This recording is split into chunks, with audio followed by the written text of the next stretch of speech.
Hola, bienvenidos a este análisis. A ver, seamos sinceros, a todos nos ha pasado. Es tremendamente habitual sentir una profunda fatiga digital hoy en día.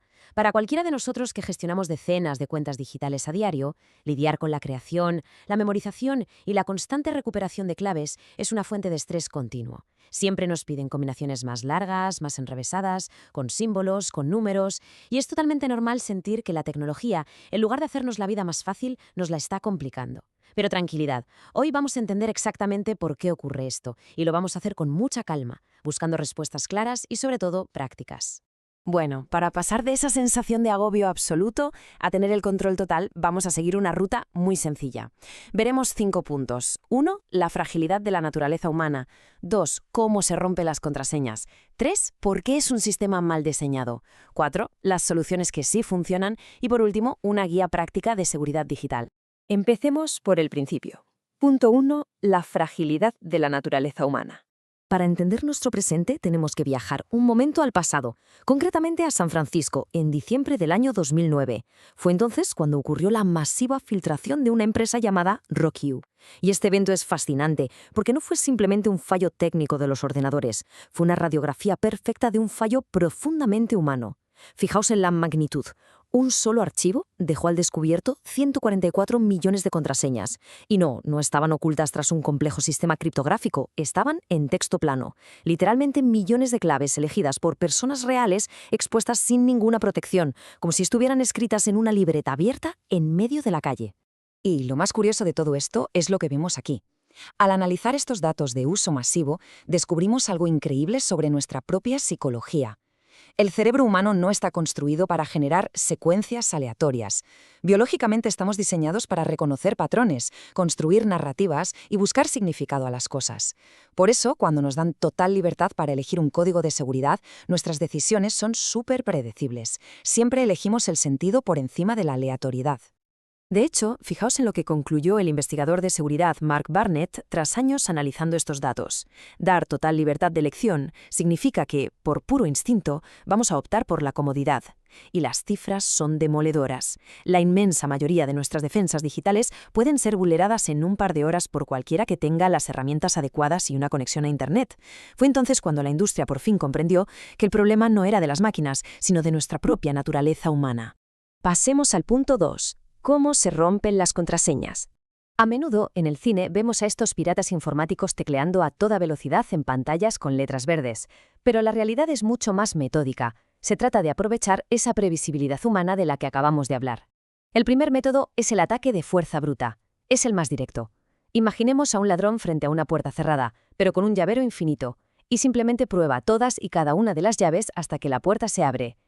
En este escenario, lo que nos defiende no es lo compleja que sea la contraseña, sino su longitud. Cuanto más larga sea, más tiempo, incluso siglos, tardará el ordenador en probar todas las combinaciones. Luego, tenemos algo un poco más astuto, el ataque de diccionario. Es como si el ladrón, que ya tiene mucha experiencia, no pierde el tiempo probando todas las llaves al azar, sino que empieza directamente por las llaves maestras más comunes que sabe que la gente usa.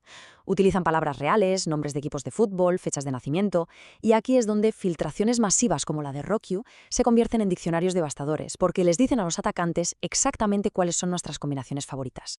El tercer método suena un poco más técnico, pero es muy fácil de entender. Las tablas Rainbow. Cuando un sistema guarda contraseñas bien, las transforma en un código matemático ilegible llamado hash. Pues bien, las tablas Rainbow son listas gigantescas que ya tienen calculados los resultados de millones de palabras comunes. Es, literalmente, como entrar a hacer un examen teniendo ya las respuestas copiadas en la mano.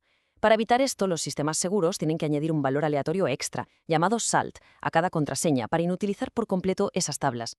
Y esta tabla lo ilustra de manera brillante. Fijaos, añadir un simple símbolo de exclamación al final o cambiar letras por números, como escribir Málaga con cuatros, no añade casi ninguna seguridad frente a las máquinas, caen en menos de un segundo. Sin embargo, si unimos 3 palabras completamente inconexas y aleatorias, multiplicamos el tiempo necesario para descifrarlas de segundos a siglos.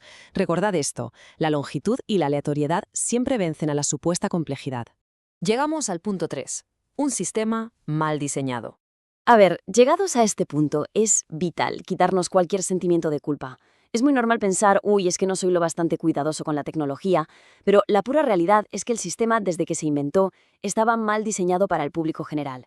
Pensemos que las contraseñas nacieron en los años 60 para un puñadito de investigadores en un laboratorio del MIT, no para un mundo donde manejamos decenas de cuentas desde que nos levantamos.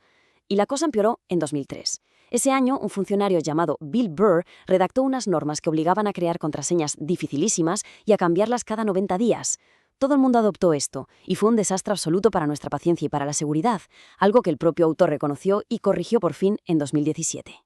Porque, pensémoslo bien, ¿qué pasa cuando nos obligan a cambiar una contraseña cada 3 meses?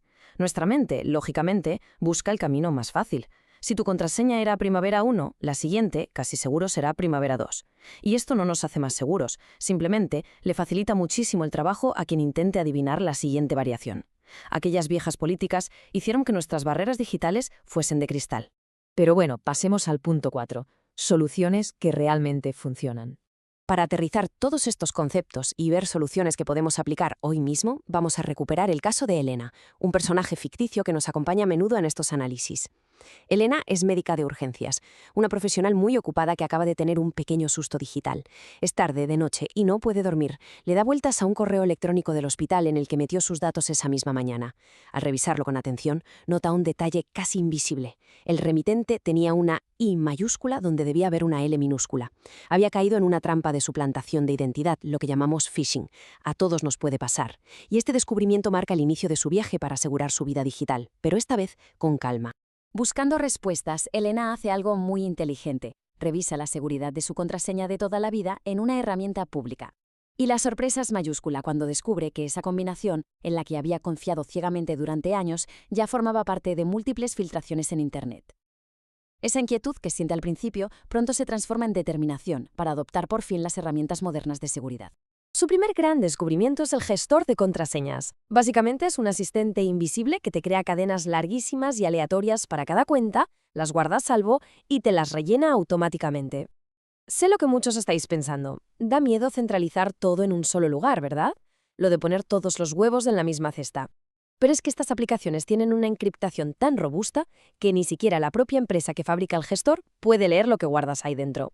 Otra capa de seguridad absolutamente vital es el doble factor de autenticación, o 2FA. Consiste en demostrar quién eres usando un código en el móvil, no solo escribiendo una palabra. Y fijaos en estos datos de Google, son impresionantes. Activar este segundo paso bloquea el 100% de los ataques de bots automatizados y frena el 99% de los engaños masivos. Es una red de seguridad extraordinaria. Y finalmente, el futuro que ya está tocando a nuestra puerta, las passkeys o claves de acceso. Hablamos del mayor salto tecnológico desde que se inventó la propia contraseña. En lugar de tener que recordar y teclear letras, tu móvil o tu ordenador guardan una clave matemática secreta que solo se abre con tu huella dactilar o con tu cara. Son totalmente resistentes al phishing porque sencillamente no hay ninguna palabra que los atacantes te puedan robar.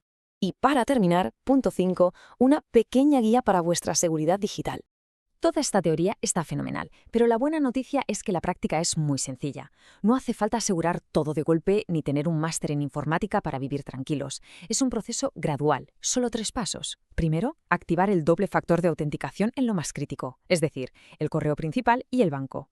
Segundo, elegir un gestor de contraseñas e ir pasando poco a poco los servicios importantes. Y tercero, abrazar el futuro y activar las passkeys siempre que una app te dé la opción.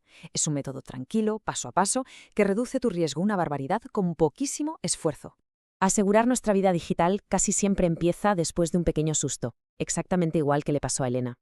Pero lo importante no es agobiarse, sino dar el paso. La tecnología por fin ha evolucionado lo suficiente como para quitarnos esa enorme carga de memorizar constantemente y nos da herramientas que de verdad nos protegen. Así que la pregunta que nos queda flotando es, ¿a partir de hoy vamos a seguir forzando a nuestra mente a hacer un trabajo para el que no está diseñada? ¿O vamos a permitir que sean estas nuevas herramientas las que vigilen la puerta? Muchas gracias por acompañarme en este análisis. Hasta la próxima.